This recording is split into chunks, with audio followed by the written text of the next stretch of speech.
Good morning, everyone. How is everyone doing on this fantastic Sunday morning in September? You guys enjoying this fall weather? How many of you guys think fall is the best season? Right? All right. Come on now. Hey, real quick, before we get going, my name's Ryan James. It's so great to see all you guys today. I oversee a lot of the groups that happen around here. Speaking of groups, we are starting groups this week. It's going to be really, really fun. If you're not in one, talk to me today because I'm finalizing everything today. So that's just a real quick plug I want to put in there. One other thing I wanted to say is a little side note is, do we have any grandparents in the house? Grandparents, happy Grandparents' Day from everyone here. So happy Grandparents' Day, everyone. Well, to those grandparents and future grandparents. Hey, we have a great service lined up for you guys today. But before we do any of that, we are going to do a lot of fun. So here at Current Church, if this is your first time here, I'd like to say welcome. And there's going to be a QR code on the screen behind me. And real quick, I want to say, when you came in, everyone in here should have got a football. If you do not have a football, we got a lovely bin over here with some footballs. Raise your hand, and he's going to give you a football. So if no one got a football. But if this is your first time here, there's going to be a QR code on the screen behind me. Scan that QR code and tell us a little bit about yourself. And while you do that, I'm going to tell you a little bit about us. Here at Current Church, we exist solely to encourage and equip people to be a follower of Jesus Christ, because we truthfully believe that being a follower of Jesus Christ will make you a better person and it'll make you better at life. And here at Current Church, we also talk about all the time that we are for St. Joe. In fact, we're going to have brand new For St. Joe shirts coming out here soon. You see bumper stickers that say For St. Joe. What that really means is that we want to be such an impact in this community. We want to make sure that we are here for St. Joe, regardless of whether or not they come to church here. We just want to make this a better place. And that's really what we try to do. And you actually do that right now by your very first time here. So now you fill that out, you're going to receive an email back from us from some nonprofit organizations that are just killing it here in St. Joe. Send us an email back, and we're going to send $5 on your behalf to that nonprofit organization and help us be for St. Joe today. That's going to be really, really fun. All right. How many of you guys got your footballs? All right. Listen, I don't want anyone tearing up their shoulder today. We already had that with Xavier Worthy, and I don't want to see it happen today. Okay? That was a rough game on Friday. Anyway, so what we're going to do is you guys can stand up if you want, if you need to stretch out a little bit, but there's going to be some bins. There's a bin right next to bin. And then there's another bin over here. You are going to take your football. Everyone, real quick though, look at your football. There's a number on it. Look at the number. You need to know that number if you want to win something. There's something up here that you're going to win. So on the count of 3, you guys are going to throw the footballs into the bins. Make sure you get the bin on the floor here, not the bin standing on the floor. Okay? Because you won't win anything if you hit the bin standing on the floor. All right, we are going to gather all the footballs afterwards, and whichever one we draw is going to win a big prize. Ready? Are you guys ready? Are you guys ready? Are you ready for some football? All right, 3, 2, 1, go! I wonder if any of them...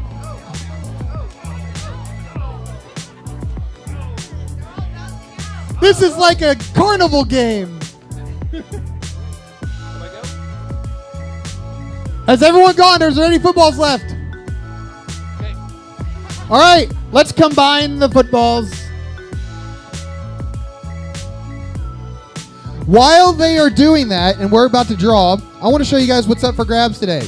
How many of you guys like Funko Pops?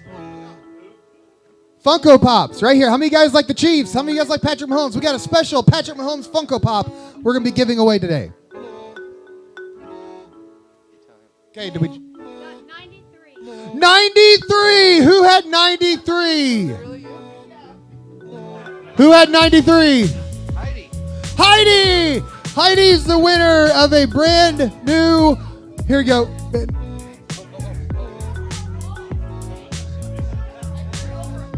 Congratulations, Heidi. Hope you enjoyed the Funko Pop. Everyone give a round of applause for Heidi today. Hey, guys. We have a great service lined up for you guys today. I'm really excited to get into it. So before we get into our message, we're going to sing a few songs. So if you will, go ahead and stand on up, look to your neighbor, and say, "Go, favorite football team," whoever yours is.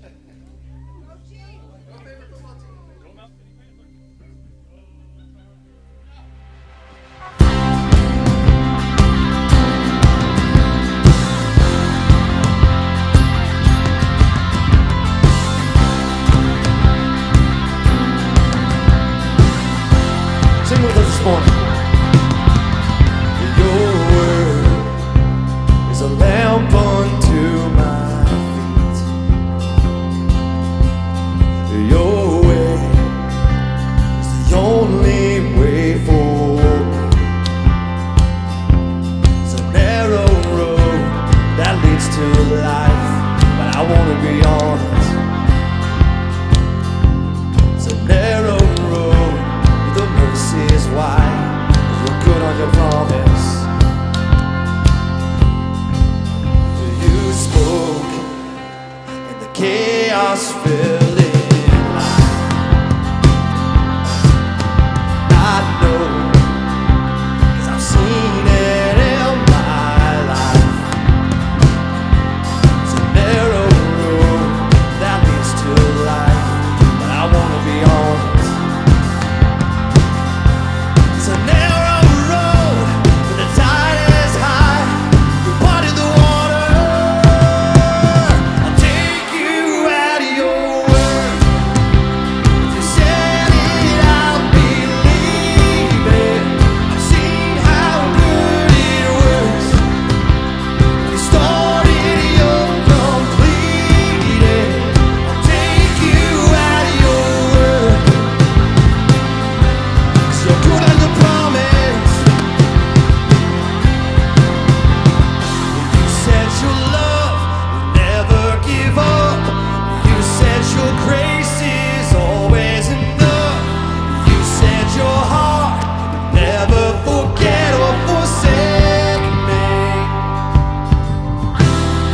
You said I'm saved. You called me yours. You said my future's full of your hope. You never fail, so I know that you'll never fail me. You said your love never give up.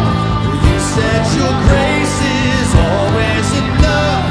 You said your heart would never forget or forsake me. You said I'm saved, you called me yours.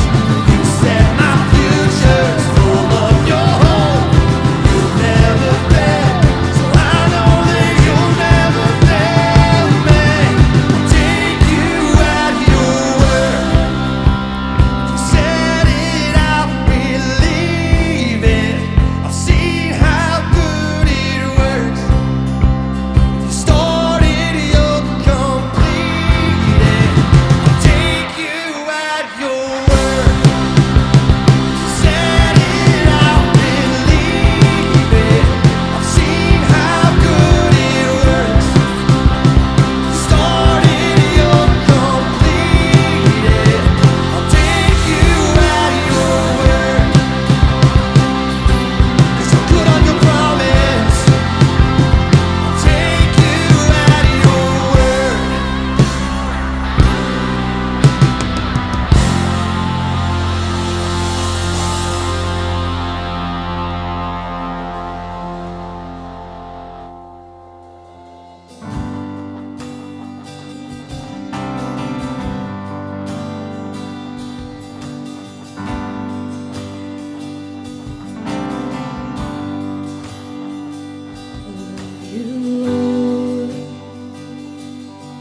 Oh, your mercy never fails me. All my days I've been held in your hand. From the moment that I wake up till I lay my head, oh, I will sing of the goodness of God. All my life you have been faithful. All my life you have been so, so good.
the goodness of God. I'm gonna sing, I'm gonna sing.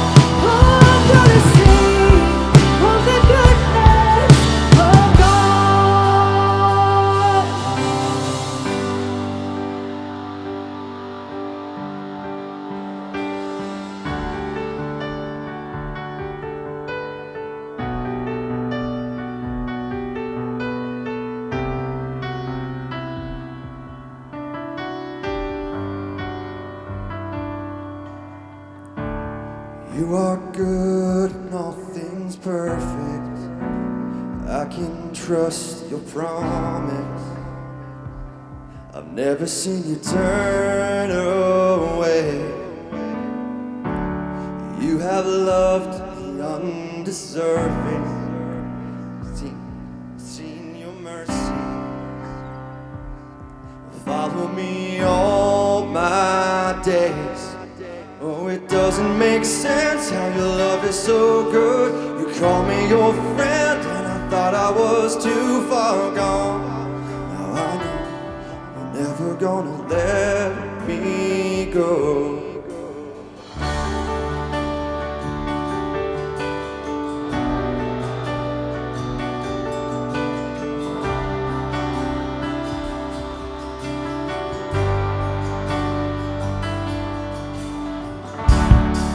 Hindsight Psalms 2020. I can look behind me and see just how far I've come. You saved me from the brink of falling, mercy shutting doors before me. Now I see all the good you've done. When it makes sense and my future's unsure, I look at my past and I see you there all along. So I know you're never gonna let me go. You are good. You can only be good. You can't be anything else. You can't be anything else. You are good. You can only be good. You can't be anything else. You can't be anything else.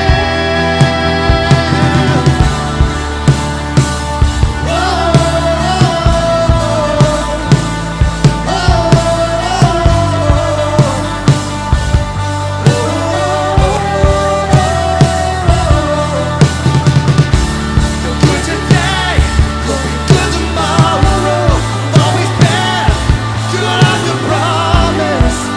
I know every good thing comes from you. You're good today, you'll be good tomorrow.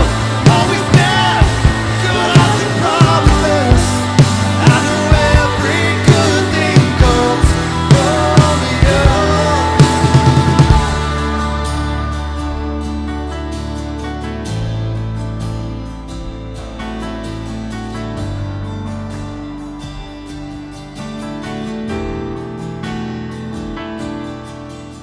You are good. You can only be good. You can't be anything else. You can't be anything else. You are good. You can only be good. You can't be anything else. You can't be anything else.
Thank you, Jesus. God, you're so good all the time. Hey, you guys may be seated.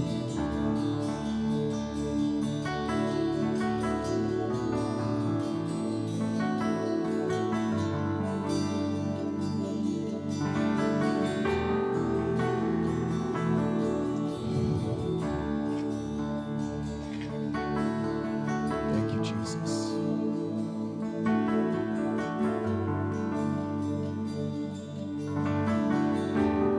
I love that we have a place that we can come and collectively sing to our God of stating that, God, you are so good, that you'll always be good. I'm thankful to have all you in here with me as we proclaim that truth. It's so good. Real quick, I wanted to mention today, if this is your first time here, or if you've been here for a really long time, it doesn't really matter how long you've been here, there's something happening today that that's actually for you, that's available for you. So today we're doing this thing called Next. And what Next is it's basically just, we're gonna be meeting right here on the landing right here. And if you have any questions about what happens here at Current Church, or maybe what are the next steps for you here at Current Church, how can you get plugged in, what are some things that you could be doing that could be for St. Joe? If you have any of those questions, if you want to know, even if it's, hey, why do we do this, or why do we do that, or what's that hanging out of your nose? It doesn't matter what the question would be. Right today, Ben is actually going to be meeting you right here on the landing. So I really encourage you guys you won't be meeting long. You're just going to meet with Ben to really find out what's going on here at Current Church and what maybe your next thing is that you could be doing to help be for St. Joe, and maybe help be for that person that's sitting next to you, or maybe that person that should be sitting next to you that's not here yet. So I wanted to give that little plug for you guys to do that. One other thing is, man, I tell you, things are happening here in St. Joe. Things are happening. We're seeing things happen. We're in the community. We're starting to. We just had a meeting this week, and one of the biggest things we talked about is we put Ben put on a calendar about all the things that are happening in St. Joe and everything that happens in St. Joe throughout the next year. And what we want to do as a church is we want to be there, present in the community whenever things are happening. Whether that be going and giving high fives to kid at school before they go into school the next day. Whether that be going down to the Apple Blossom Parade and serving people. Whatever it is, we want to be involved here in St. Joe because we are truthfully for St. Joe. And one of the things that we're going to give you the opportunity to help be for St. Joe today, because everything that we're doing is we're trying to get out and be for this community as much as possible. So I'm going to give you guys an opportunity to give towards this mission and this vision that we're doing here at Current Church. There's going to be a QR code on the screen behind me that we can help continue being for St. Joe today. Real quick, I do want to say something though. If this is your first time here, if this is your first day here, I don't want you to give anything. You've heard me talk so far here about how we want to encourage and equip people to be a follower of Jesus Christ and that we are for St. Joe. Well, one of the things is this service is for you, the first-time visitor. This service is for you, and we want this to be a gift to you. So please, we don't want you to give anything today. We want this, and everyone sitting next to you here, we want this service is for you, and we want it to be a blessing for you. So everyone else, as we are continuing to be for St. Joe, there's an opportunity on the screen behind me to scan that QR code and continue with your giving. I do want to encourage you guys, because it always helps out, if you can do recurring giving. That's the only way I do it, because I would forget to tie my shoes if I weren't wearing Hey Dudes. So I forget things really easily. So recurring giving is always something that's really that really helps me out a lot. So we have that. So hey, we have a great message lined up for you guys today. I'm really excited to get into it. So if you will, turn your eyes to the screen here. We'll get right into it.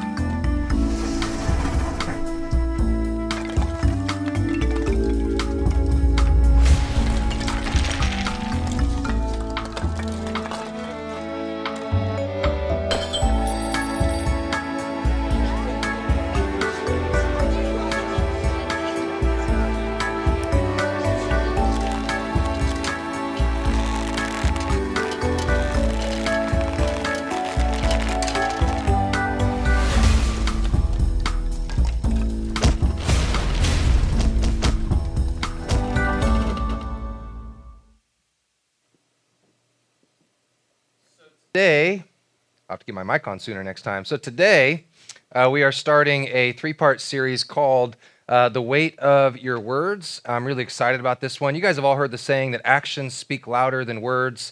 And I think that to some degree, and in some cases, many cases, that can actually be true and truly is the case. But when it comes to our closest relationships, the closest relationships that you and I have with other people, you know the closest relationships that you have in your life. I think when it comes to actions and words, I think they're pretty close. I think they're like neck and neck as far as how powerful they are in our lives. And the reason I say that is because words are very powerful. You know this, and I know this. Give me just a second here. I did something with my mic today that's all out of whack. There we go. That feels somewhat better. There we go. Found it. Found the problem. Ignore me for a second. The truth with our words and our actions, I think in our closest relationships, are that they're very close in their weight because words are very powerful. In fact, the closer the relationship that you have, the louder, or in this case of the series, the weightier that your words become. Your words have the power to leave a mark on people for good. Your words have the power to leave a mark on people for bad. They have the power to build. They have the power to destroy. They have the power to encourage. They have the power to discourage. Your words have the power to inspire. Your words have the power to wound. In fact, the interesting thing about words is that words are so powerful that there's something powerful about words that maybe you haven't thought about before. Even words left unsaid have the potential to impact the direction of a person's life for the entirety of their life. The reason I say that is because many of us in this room could point out, and even those of you that are older adults, you're well advanced in years, you probably remember decades ago things that were never said, words that were left unsaid, words that you never heard your father say. Things like, I love you, or things like, I'm proud of you. Many people have never heard those words from the people that they needed to hear those words from. And even if you're here today and that's not your story, like if you're like me and that's not my story, I was fortunate to have parents that said those words. But even if if your story's like mine and you had that, you understand like the emotion that carries and the weight that carries for people who didn't have it, which just goes to show the power of our words in our lives, even the words that are unspoken, and how they can change the direction of a person's life forever. As I was preparing for this message this week, I had this meme just pop up in on my Facebook feed, and I thought, I got to share this. Some things are better left unsaid, which I often realize after I have said them. I think we probably can all relate to that at some point. And the point in all of this is just, again, and this is just so important for today as we go forward, is that words carry weight. Your words carry weight, and my words carry weight as well. Have you ever been crushed by the weight of somebody's words in your life? You ever been crushed by words? Words like, you didn't make the cut. You didn't make the cut. You didn't make the team. You were picked last. You didn't make the production, whatever it is that you auditioned for. Like, have you ever heard those words? Or have you ever heard the words and been crushed by the weight of words like, you can't sit with us. You're not welcome to sit with us. Or how about this one? We all remember this one from middle school, high school, maybe college. You're just not my type.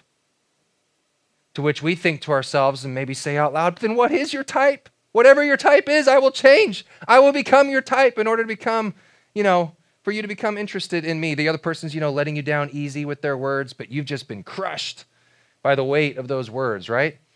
Our lives are shaped, your life and my life, they're all shaped by the words that have been spoken to us and words that have been spoken over us and words that have been spoken at us and about us. Words that were spoken at us or about us in our childhood, or words that have been spoken to us or at us in our marriages or in our dating relationships. Words spoken to, over, at, or about us that shape our confidence. They construct the person that you and we see in the mirror when we look in the mirror every day. Nobody would argue. I don't think anybody in this room would argue that that words carry weight and words have power. We all see the power of words and how they shape our own lives. But what tends to happen for most of us is we tend to be very slow in seeing how our words, your words and mine, shape the lives of other people. We think, nah. My words don't really carry a whole lot of weight. My words, they're like light. Like I'm not significant. I'm not important. My words don't carry a whole lot of weight. And so as a result of that, because we tend to think that, we tend to be irresponsible with our communication and with our words. And it's not like an intentional thing, like we're intentionally irresponsible with our words. We just don't think that they weigh a whole lot. We don't recognize the weight that they carry, especially in our, in specific relationships. And the relationships that are close to you, the important ones to you. The fact is that all words have weight, and that fact should be something that every single one of us in this room are aware of. It's not just a religious concept. This is not a church thing. This is not a Christianity thing. It's not just a simple concept of Christianity. We all, regardless of where we're at in our faith journeys, we all understand the weight of our words. So the next few weeks, I think, are going to be some really great advice for all of us, regardless of where we're at on our faith journey. But there's a group of us in this room that have to work on this. We absolutely, without question, have to work on this. The next few weeks is not just simply advice. The next few weeks is not just simply optional if you are here in this room and you consider yourself a Christian. If you consider yourself a follower of Jesus, this is not advice. This isn't optional. This is how we follow Jesus. So throughout this series, we're going to look at three things, we're going to call them dynamics, three things that are happening within every single conversation that you have with somebody that is important in your life, a family member, a friend, a coworker. In all of those conversations, there are three dynamics, three things that are happening that determine what people hear regardless of what we say. And these three dynamics we're going to look at, we all in this room have been on the receiving end of all three of these dynamics in our conversations. You may not even be consciously aware that this is happening. You may not be catching it in your conversations, but they are happening. So today we're going to look at the first one. But before we look at the first one, I want to actually give you some incentive. Again, especially if you're here today and you consider yourself a Christian, you consider yourself a Jesus follower, I want to give you some incentive here, because if you are a follower of Jesus, or at least trying to follow the way of Jesus, what we're going to talk about today, the first of the three, is it's required. It's part of following Jesus. And we're going to look today at something that the Apostle Paul wrote in a letter that he wrote to the church in Ephesus. Paul, after becoming a follower of Jesus, wrote a whole bunch of letters to churches that he helped plant, new believers trying to figure out what it means to follow Jesus. And one of those letters that he wrote was to the church in Ephesus. And throughout this letter, multiple times throughout it, he reminds them over and over and over again of Jesus' new command that he gave to his followers. Jesus gave his followers a new command, said, "This is my command. You are to love one another as God through Christ loved you." That's the command that is supposed to drive Jesus followers, drive Christians. And Paul reminds them of this over and over again in this letter. Love other people like God through Jesus loved you. Love other people like God through Jesus loved you. Around here, throughout our network of churches that we're a part of, as part of our church, and around the country, and in multiple messages that we do, we ask this question to kind of sum that up. In all of our situations, in all of your conversations, in all of your relationships, what does love require of you? What does love require of me? And we're not just talking about, that romantic feelings type of love, but the love of Jesus, the way of Jesus. And so this is what Paul writes to this church in Ephesus. He says, I want you guys to follow God's example. I want you to follow God's example as dearly loved children and walk in the way of love. I want you to walk in the way of love, which seems a little passive. It just seems kind of romantic, right? It seems a little Christian-esque, He He's like, I want you to walk in the way of love like Jesus. And the way of love that was displayed by Jesus was bold. It was bold. It was intentional.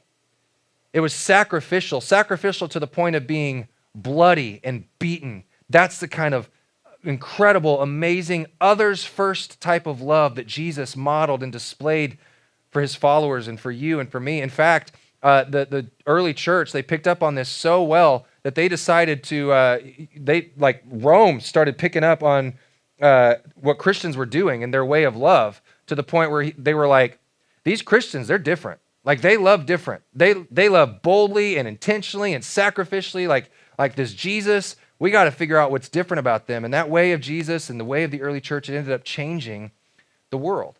Now, Paul encourages this church, he encourages these followers of Jesus to follow God's example. And here's what's important for us just to consider. You get to choose. I get to choose. We all have a choice as to whether or not we choose to follow Jesus. You can make that decision for yourself. But here's the reality. We do not get to choose what it looks like, reacts like, or sounds like to follow Jesus.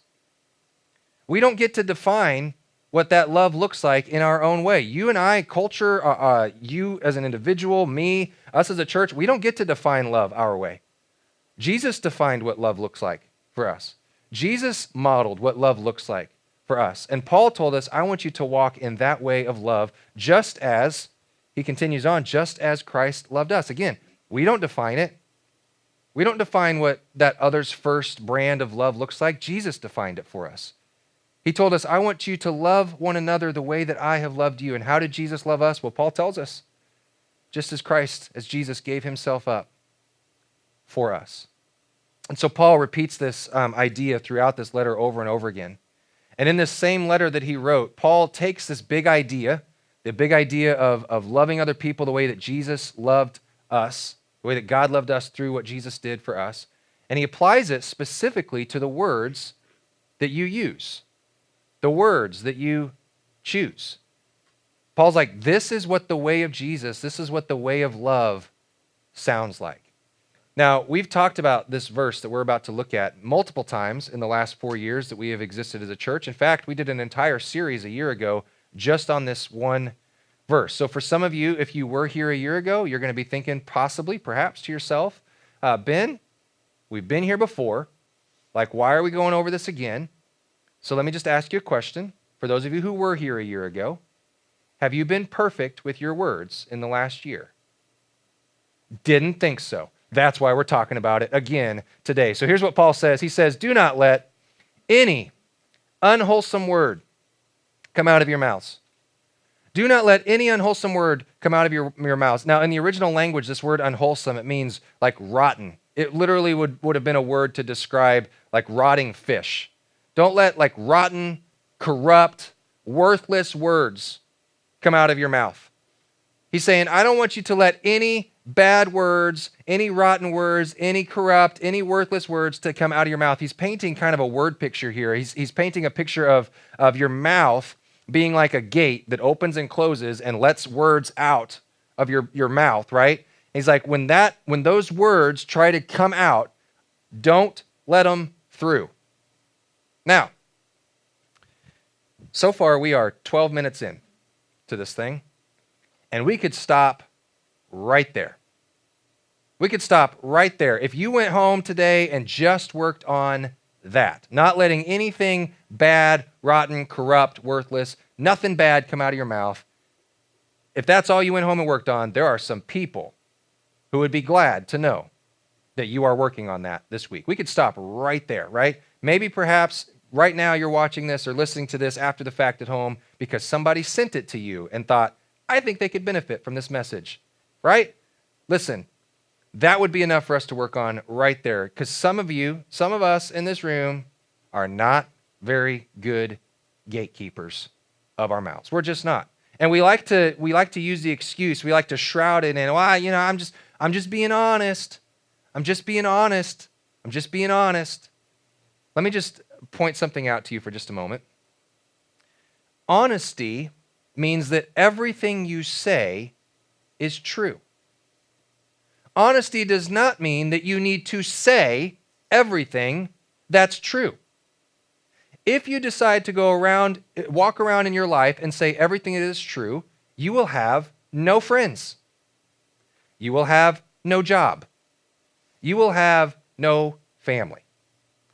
Honesty is making sure that everything that comes out of your mouth is true, not saying everything that's true, but we excuse the bad things, the rotten things, the honest things, with, well, I'm just being honest. No, you're not just being honest. You're just being a donkey. You can interpret that however you want, all right? You're just being a meanie. That's what's happening right there. Now, again, we could stop right there.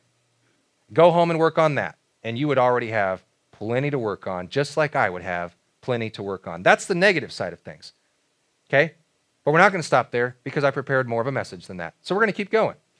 That's the negative. He turns it around. He says, but instead, I only want you, but only. Now, just real pause here for just a moment. I've mentioned that this is like not optional for Jesus followers. If you're here today and you are not sure where you're at, you're like, I don't know if I'm a Christian. I don't know if I'm a Jesus follower. I'm curious, exploring, not interested. If that's you, if you're not part of the family, so to speak, then the rules of the family don't apply to you. I don't have any authority to tell you what to do today. I just don't.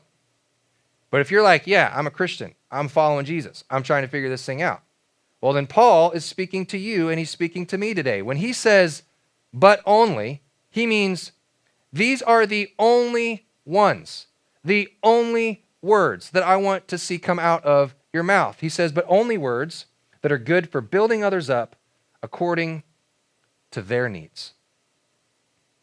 Now, at first glance, this kind of feels a little bit soft, right? How could you get anything done if these were the only words that ever come out of your mouth? That feels really unproductive, right? Can you raise children only letting positive things come out of your mouth? Can you do performance reviews at work only letting, the good things come out of your mouth? Can you be a teacher that grades papers and just be like, well, you tried. Good job. You gave it a good attempt. And like teach kids if only positive things come out of your mouth? Like, how does that work in the workplace? Listen, would it be okay if you came to work like sometimes? And when you came to work sometimes, maybe occasionally on time? I don't want to be too hard on you, right? Like, I just want to serve your needs, right? The answer is yes. It does work in all of those environments, because what Paul is saying here is he is not saying be nice. Just be nice. Just be nice. What he's saying is you need to use your words to build others up. He's like, I want you to picture your words like you are, those words are building materials on a construction site. You're on a construction site and your words are what is building whatever it is that you are constructing. And when you leave that construction site, whether it's a positive conversation or a difficult conversation, every time you leave that construction site, the other person should be built up. The other person should be better for it. But you know what's really difficult? It's really difficult to build other people up if we don't know them and know what they need and know what's going to build them up. We got to know them. We have to study the other people. Think about the close people that you have in your life. You got to study them. That's going to take some work. That's going to take some listening. That's why I love the verse that we looked at last week. Towards the end of our message, we looked at this verse from James, the brother of Jesus, who said, you should be quick to listen and slow to speak. Quick to listen and slow to speak. Quick to listen and slow to speak. Why? Because we're supposed to be tailoring our words to their needs. And here's the hard part for me, and maybe this is the hard part for you too. I am always confident, far too often, that what the other person needs to hear is the things I have to say. The things that I want to say, right? Like, I really believe in what it is that I'm saying in this moment, so it must be the thing that they need to hear in this moment. Parents, you totally understand this. If you are a parent in this room and have raised teenagers, by the way, I've been telling you for months that this was coming. As of yesterday, we are the parents of 4 teenagers at the same time. Pray for me and my wife, okay? They're awesome, but teenagers are crazy. They're crazy. And parents, you understand this. Do you know how many times, some of you can probably relate to this. Do you know how many times, there's been something that's happened in the evening, we're walking through something with one of our kids, something's gone on, and we have to have a conversation in their bedroom or have a conversation in the living room about, we got to correct this, we got to fix this. And it's like, I say a whole bunch of things, I say a whole bunch of words, and then I go back to my room. And 10 minutes later, I come out of my room. Why? Because I have to go to my kids and I have to apologize for what it is that I said. Why am I apologizing? They're the ones that messed up. I'm apologizing because I didn't say what they needed to hear the way they needed to hear it. I said a lot of what I needed to say the way I needed to say it. It felt good. It felt right in the moment. And then 10 minutes later, it didn't feel so good. Why? Because most of us are more dialed in to what we need to say than what others need to hear. Most of us make our words about our own needs. And if you are here today and you are all about following Jesus, then the way of Jesus, the way of Christianity, is an others first way. It's others first. Everything in my life should always be about other people before myself. And it's not easy. I get it. I'm not perfect at this, just like many of you are not perfect at this. I'll just stand in front of you today and say it. I am the number one hypocrite when it comes to being more dialed into what I need to say than what other people need to actually hear. But the fact remains that our faith, your faith and mine, if you choose to follow it, is an others first, putting others first type of faith. So we have to choose our words based on the needs of other people over our own need to say things. Because if we are not careful, if I'm not careful and you're not careful, I will say what's most helpful to me according to my needs, which is fine if I care more about me than I care about you.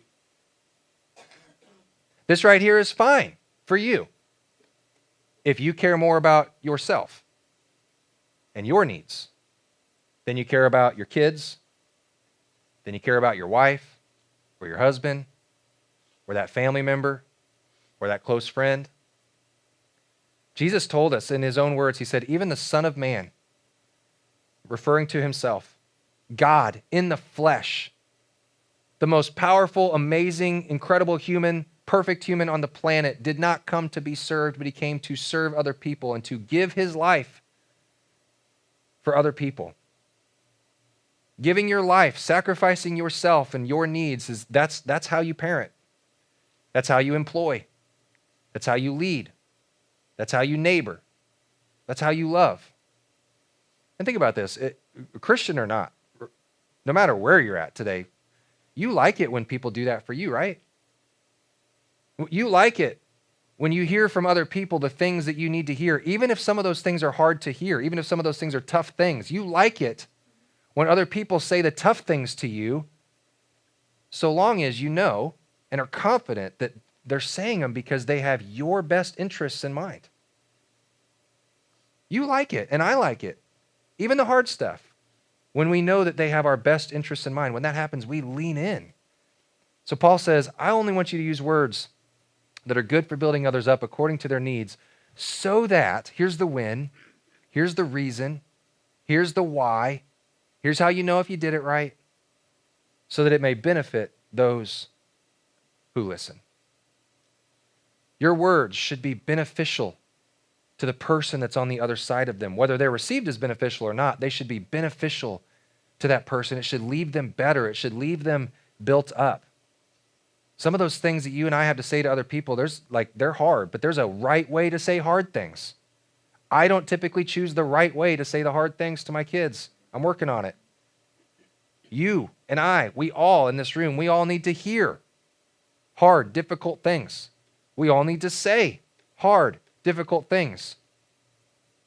But people know. The people on the other side of your words, they are well aware if what you are saying is for your benefit or for their benefit. They know whether you're saying those words with you in mind or them in mind. We all pick up on it, which means that our intent and the way that we use our words to other people, our intent is important as the content.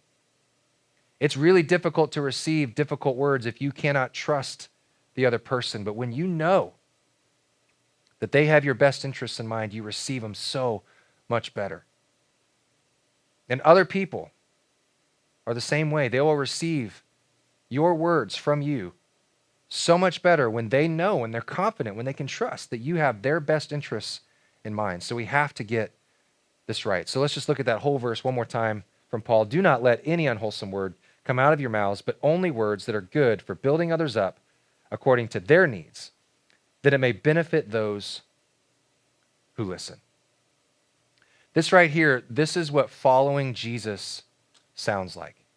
Which brings us to the first of our three dynamics, those three things that I told you we're going to look at over the next few weeks that are involved in every single one of our close conversations especially. These are the three things that I want you, that you want others, I should say, to think about when they're talking to you.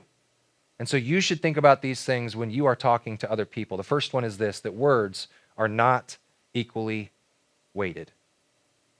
Words are not equally weighted. Now, this next statement that I'm about to make, every single one of us in this room, I don't think any of us would argue it. We all know that it's true, but we tend to forget it in our conversations.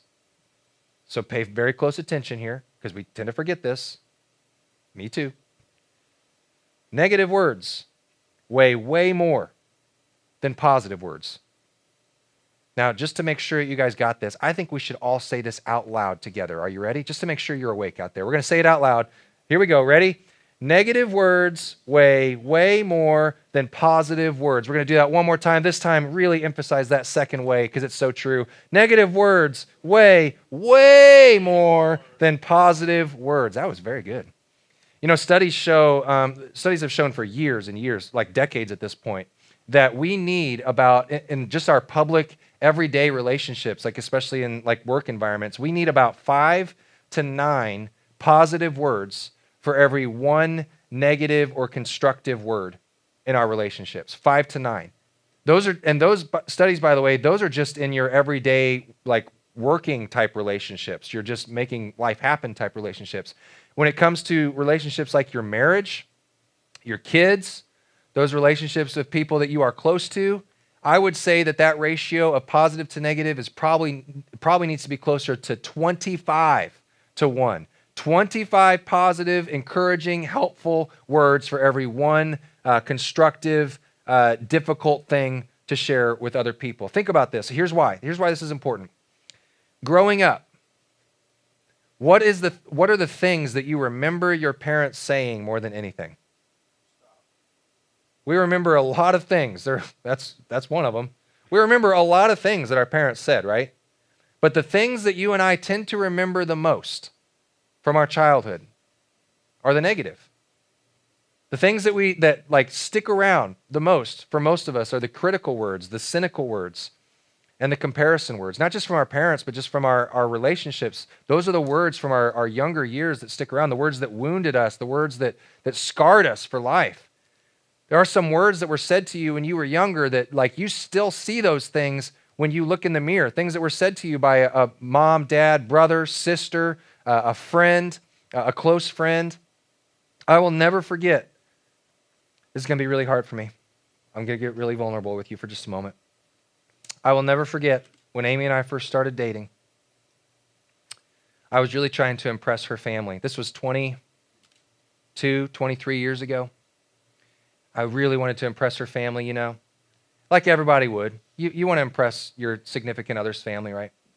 I will never forget, about 2 months or so, I would guess, after Amy and I started dating, one of her family members, in just a casual conversation that we were having, one of her family members looked at me and said, "When are you going to take care of that unibrow?"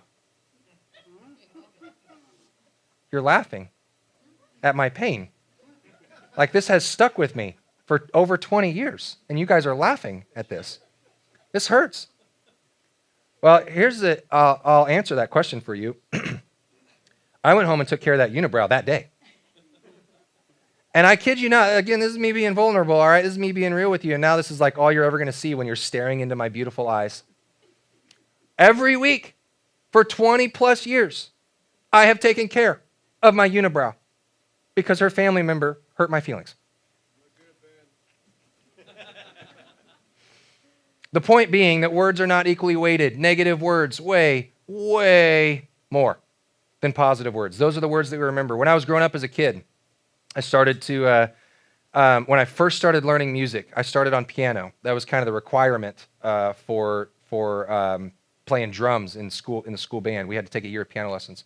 So I started taking piano. We discovered that I had kind of a gift or a natural talent for music. And so I started taking piano longer. Well, eventually, piano started getting more difficult. Like, that's just the way it happens. And so I would sit, my mom, I hated this. I'm so grateful for it today, but my mom would force me to practice all the time. And if any of you parents have kids that take lessons from me, continue to force them to practice. They hate it, but who cares? It's good for them. And so anyway, my mom would force me to practice, but when I got like into the tougher stuff, I can imagine, can you just imagine, you can probably picture this if you had any kids that learned instruments, me playing the same thing over and over and over and over and over again, trying to figure out like how to play it, you know? And eventually my parents got a digital piano, and we started with just an upright piano, acoustic piano. Eventually we got a digital piano that actually had a volume control. And I can't, like, one of the things, I kid you not, one of the things that I remember more than anything when it comes to music in my childhood is my dad from the other room saying things like, I can't do it anymore. I cannot do it anymore. Turn that thing down. Like, turn it down. And that stuck with me. Like, that stuck with me for a long time. Here's the interesting thing about it. I ended up going into music vocationally despite that. But like, those were the words that I remember from my dad. And I just want to tell you this. There is literally nobody on the planet that I admire more than my dad. That is not an exaggeration. There is nobody, and those of you who know him, he's here in the room. Those of you who know him, you probably feel the same way. There's nobody on the planet that I admire more than my father today. Why? Why do I love and admire my dad today, despite, some of those words that just cut me to the core? And why did I go into vocational music for the rest of my life, despite those words? I'll tell you why. Because those were not the only words my dad ever said to me. My dad learned pretty early on this principle of the 25-to-1 ratio of positive to negative. I heard my dad say, I'm proud of you so many times. I heard my dad say, I love you so many times. The reason I love and admire my dad today is because he said so many more positive things than he did negative things. But I will never forget being told to turn the piano down because he can't listen to it anymore. Right? Why? Because the negatives weigh way more than the positives. They just stick around. You know this is true. We all know this is true. But we tend to forget this reality when it comes to our own words. We forget that our own words carry the exact same power. We keep running our mouths. You keep running your mouth thinking that all of your words are 5-pound words, but every once in a while your words come out much heavier. They come out 105-pound words because of the person that they're falling on.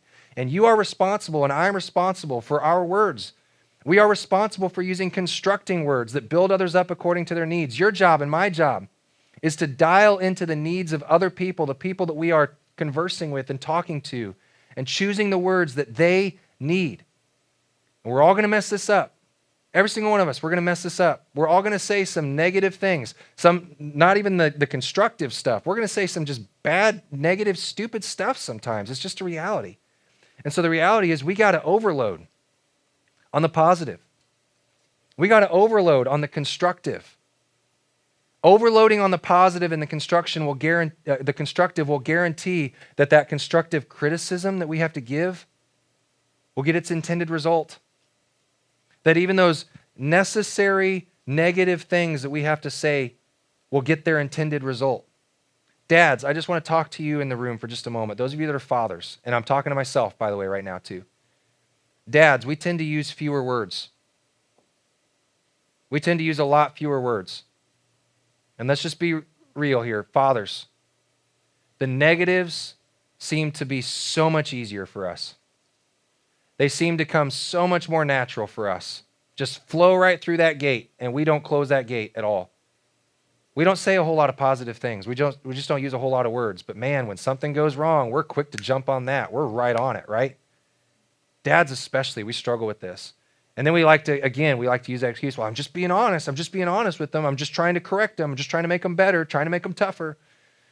If you want your correction to impact your kids' direction, you have got to adjust your ratio. You can keep correcting your kids, that's fine. But it is not a 1-to-1 ratio. It's a 25 plus to 1 positive to negative ratio. You guys have all heard, we've all heard of portion control. This is the idea of proportion control, which both of these things, when it comes to our words, are going to require self-control. This is part of what it looks like to follow Jesus, having self-control. When it comes to sarcasm, and I'm going to talk to moms here too, because I think we're all guilty of this.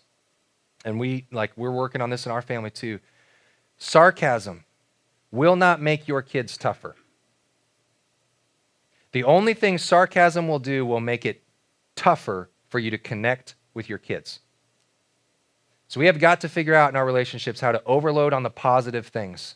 Overload on the positive. Overload on the positive, even if it's difficult for us to do. Why? Because Paul tells us and because Jesus tells us, your life isn't about you. That's not your life. Your life is about them. If you're following Jesus, everything in your life is about them, is about others first before yourself. So again, words aren't equally weighted. The negatives weigh way more than the positives.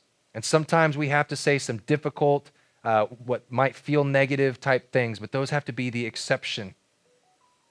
So we have to overload on the positives at home. We have to overload on the positives at work. We have to overload on the positives with our friends in order to make way, in order to open the path, to pave the way for us to challenge people, to love people, to help build them up. We have to overload on the positive and the encouraging and the constructive words. And this is really easy for some of us in this room. But for others of us in this room, especially those of us who didn't grow up with positive, encouraging, uplifting, a good ratio, this is a lot more difficult for you. And if you want to go around and live your life being more concerned about yourself than you are about the person on the other side of you, the person that has to receive you and your words, well, that's on you. But if you want to follow Jesus and his way, this is the way of Jesus. So, today, I'm keeping it really simple. I'm just going to give you 2 questions to think through this week. 2 very simple questions to think through this week. When it comes to what we've talked about today, where do you have work to do? Where do you have work to do? And who is it that hopes you'll get to work soon? Who is it in your life that is really hoping that you are truly listening and hearing this today? Who is it in your life that is hoping that you have not slept through part of this message today? Who is it in your life that is hoping you haven't just scrolled social media instead of paying attention? Who is it that is really hoping you'll get to work on this in your life today? For those of you that are Jesus followers, we're instructed, do not let any unwholesome word come out of your mouth, but only words that are helpful for building others up according to their needs, that it may benefit those who listen. That's what following Jesus sounds like. So let's work on that this week. And we'll pick it up right there in part 2 next week of the weight of your words. Will you pray with me? God, I know I've said it multiple times today, and it just bears repeating. This is one of those things of maybe anything we've talked about all year so far to this point. This is probably one of the things that I'm most working on in my own life. So God, I know that I can't be alone in this. I know that we're all probably feeling the weight of this today. We all carry a lot of weight in the things that come out of our mouths, in our marriages, in our dating relationships, in our parenting, in our work relationships. So God, I pray that we would just take those 2 questions very seriously today. Where is it that we need to get to work, and who is it that hopes we'll do it soon? Pray that those words would just echo in our hearts and minds all week long, and that we would begin to do some of that constructive work in ourselves first, so that we can learn how to build others up according to their needs second. Help us to do that hard work on ourselves so that we can help other people do that hard work as well. We love you, Jesus, and pray it all in your name. Amen. Amen. Like I said, part 2 next week. It's going to be good. We'll learn the second of the 3 dynamics that are in all of your conversations. Looking forward to that. You guys have a fantastic week this week. We'll see you back here next Sunday. Some questions on screen as you leave today.